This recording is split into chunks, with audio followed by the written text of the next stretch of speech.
Right, here we have a Kia Sedona 2007 2.9 crdi. This came in with knocking noise from bottom end, as much some of you have been trying to find, the same as I have, what its relation to is and what's happened. Basically, what you got to do is, to get the sump off, you need to drop all subframe mounts and brackets, support the engine. You can leave the near side engine subframe mounts connected, just loosen them off. What I've done is I've disconnected the actual steering rack with 4 bolts. I don't know if you can see them. A bit tricky to get to, but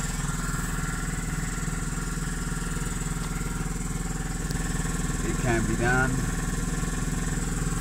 Left that hanging. You don't need to take the wishbones off as it says to do. Take the anti-roll bar link off both sides. Most bolts are 12, 18s and 10s. Then what you've got to do is lower the subframe on the offside. Obviously after you've drained everything.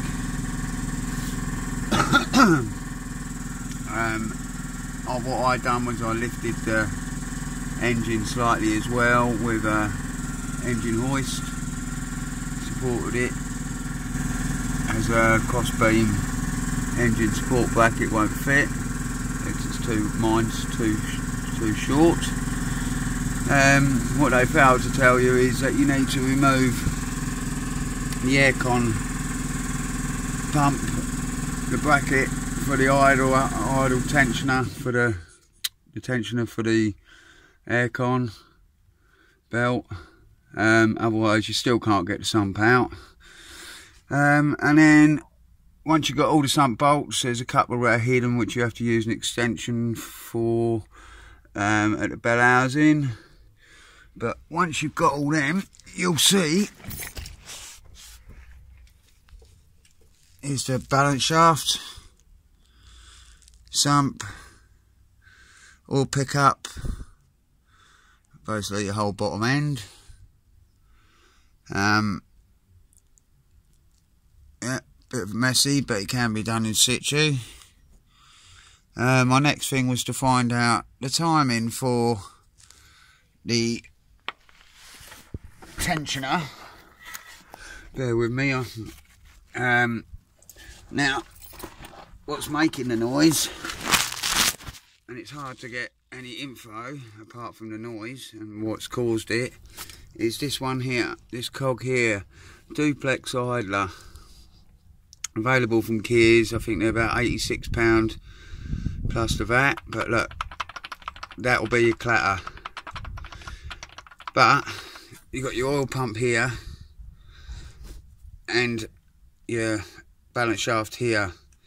If you can see the timing marks there, one on the idler and 2 there. See the little dots? Make that clear. Yeah, that's your timing. Now, you need to really be able to make sure it's the same at the top end, which, as you can see, you can't actually see up there. So I am gonna try and get a little camera and see, or a little mirror and see, but the top one should be same again, 1 and 2 on the idler gear. Now, I don't know if you can see, but I'll try and show you, but I don't know if that's visible because I'm having to hold my phone and thing. But as you can see, that you might be able to see teeth. Oh no, it doesn't show you properly on that side. But this side, it does. I can show you. There's hardly any teeth left in that gear.